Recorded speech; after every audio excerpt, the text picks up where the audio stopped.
Hello friend, আজকে একটা ছোট্ট গল্প বলবো। দিনটা ছিল 4 জুন 2001 সাল, আজ থেকে 25 বছর আগে। তো এই দিনটা আমার কাছে খুবই একটা স্পেশাল দিন বলো বা যাই বলো, দুঃখের দিন বা যাই বলো, ঠিক আছে। তো আজকের দিনটা আমি একটা ছোট্ট ঘটনা তোমাদের সাথে বলবো। তখন আমি খুবই ছোট।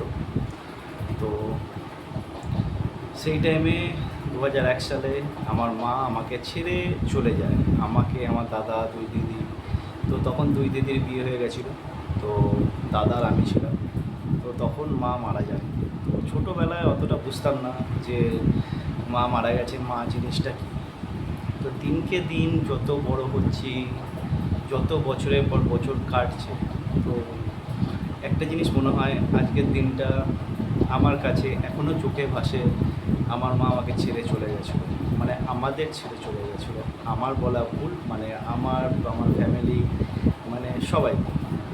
তো সেই দিনটার কথা মনে পড়লে এখনও ভাবি যে সেই দিনটা কতটা কষ্টের দিন ছিল। তো দিনটা শেয়ার করতাম না তোমাদের সাথে। তো যেহেতু আজকে 25টা বছর হয়ে গেল, তাই আজকে তোমাদের সাথে কথাগুলো শেয়ার করছি। সত্যি কথা বলতে গেলে কথাই আছে, কোনো কিছু কারোর জন্য আটকে থাকে না, এটা ঠিক। কোনো কিছু কারোর জন্য আটকে থাকে না, কিন্তু একটা কথা কি বলতো, মা জিনিসটা এমনই, যার নেই সে বোঝে, যার আছে তারা হয়তো অনেকে অবহেলা করে, অনেকে খুব ভালোবাসে, মানে, ঠিক আছে। তো আমি এটাই বলবো, মা মারা যাওয়ার পর আমার দাদাই আমাকে এত বড় করে। তখন আমি অনেকটাই ছোট, যা বললাম অতটা বুঝিও না। তো আমার দাদাই আমার মা বাবা হিসাবে আমাকে এত বড় করেছে। তো তার জন্য আমার দাদাকে আমি খুবই মানি। আর এটাই বলবো যে 25টা বছর, 25টা বছর এইভাবে কেটে গেল, মানে বলার বাইরে। সত্যি কথা বলতে গেলে আজকের দিনটা আমার কাছে খুবই একটা আবেগপ্রবণ দিন। দেখো, আমি ঠাকুরের সাথেও আমার মা বাবার ফটো রাখি অলটাই, ঠিক আছে। কেন, আমার কাছে আমার মা বাবাই হচ্ছে ভগবান। সত্যি কথা বলতে গেলে আমার কাছে আমার মা বাবাই হচ্ছে ভগবান। তো আজকের দিনটা বলবো যে অনেক কিছু শেখার, যে মা না থাকলে কীভাবে বড় হওয়া, কীভাবে ঠিকভাবে থাকা, এটাই বলবো। আজকে যদি আমি এই জায়গায় দাঁড়িয়ে আছি, তো তার পুরো কৃতিত্ব আমার দাদা, ঠিক আছে।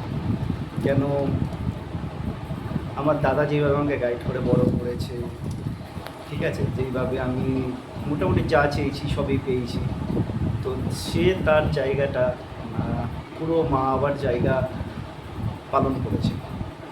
তো এই ঋণ কোনোদিনও শোধ করার না, এটা আমি মনে করি, এটা আমি সারা জীবন মনে করব। তো এটাই বলবো, কোনো কিছু কারোর জীবনে স্থায়ী না, কিন্তু জীবনটাকে এগিয়ে নিয়ে যেতে হবে। একটা কথা বলবো, ওই যে সবাই বলে না, এইটা নেই, এটার পর কী হবে, এটার পর কী হবে। আমি আমার দাদা অনেক কষ্ট করেছি। দুই দিদির তখন বিয়ে হয়ে গেছিলো, বাবা ছিল, বাবাও কয়েক বছর পর মারা যায়। তো অনেক কষ্ট করে আজকে এই জায়গায় দাঁড়িয়েছি। তো আমার কথা বলার মানে এইটাই, অনেকে ভেবো না যে আমার কিছু নেই বা কিছু হবে না। তুমি যদি ঠিক থাকো, তোমার যদি টার্গেট ঠিক থাকে, আর তোমার যদি মা বাবার আশীর্বাদ তোমার সাথে থাকে, তো নিশ্চয়ই তুমি একদিন কিছু না কিছু অন্তত করবে, ঠিক আছে। আজকে দেখো, যতটাই বলবো ভালো আছে, এইটুকুনি বলবো ভালো আছে। না খেয়েও নেই, একেবারে হাইফাইও নেই, বা একেবারে নিম্ন নেই, যেরকম আছি খেয়ে দিয়ে ঠিকঠাক আছি। যতটুকুনি শখ মেটানো শখ মেটাই। তো সবাইকে এইটুকুনি বলতে চাই যে হার মেনো না, জীবনে ওঠা পড়া লেগে থাকে, কেউ সাথে থাকে, কেউ সাথে থাকে না। তো এইটাই বলার, হাল ছিল না। শোনো, বাজে পথে যাওয়ার 1 মিনিটও লাগে না, তুমি চাইলে 1 মিনিটেই বাজে পথে যেতে পারো, কিন্তু ভালো পথটা বাঁচাটা খুবই টাফ, ঠিক আছে। আমিও জীবনে ভাবিনি যে এতটা বছর কেটে গেল কী করে এতটা বছর কেটে গেল, আশ্চর্যজনক ব্যাপার। 25টা বছর, আজকে সকাল থেকেই ভাবছিলাম সেটাই, 25টা বছর কাটিয়েছি। 25টা বছর। অনেক সময় মন খারাপ হয় সবাইকে দেখলে, ছোটো থেকে অনেক মন খারাপ হয়েছে সবার মাটাকে দেখলে, সবাইকে একসাথে ঘুরতে দেখলে। তো এখন সেই জায়গাটা পার করে এসেছি।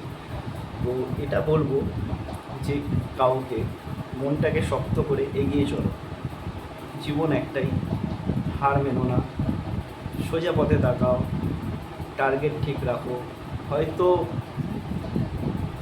পয়সা কম হতে পারে, বাট নিজের টার্গেটটা ঠিক রাখো, একদিন না একদিন তুমি ঠিক জায়গায় থাকবে। এটাই বলবো।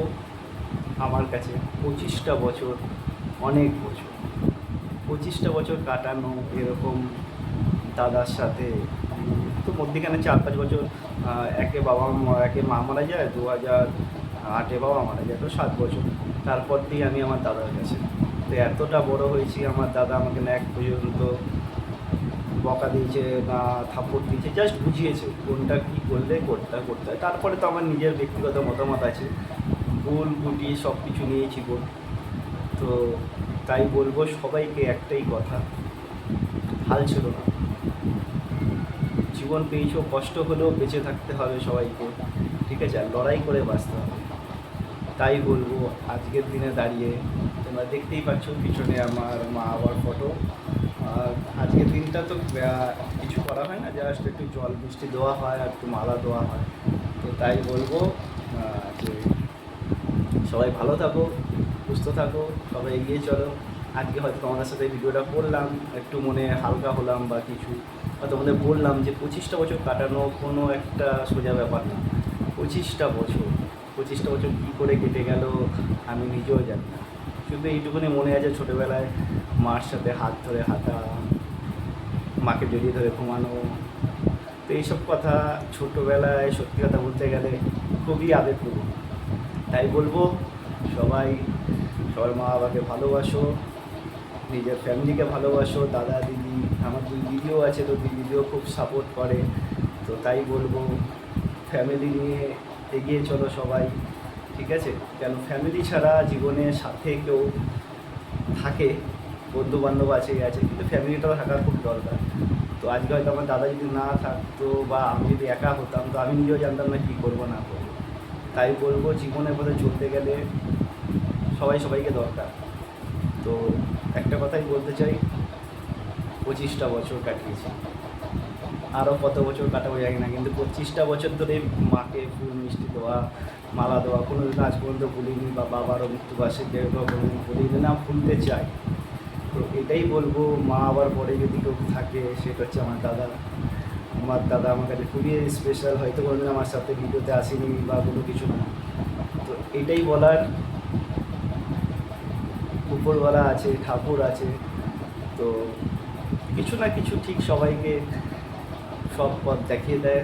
তো সবাই ভালো থেকো, সুস্থ থেকো। ভিডিওটা ভালো লাগলে বলো। তো আমার কাহিনিটা বললাম, অনেক কষ্ট করে আজকে এই জায়গায়। তো সবাই ভালো থেকো, সুস্থ থেকো, টাটা।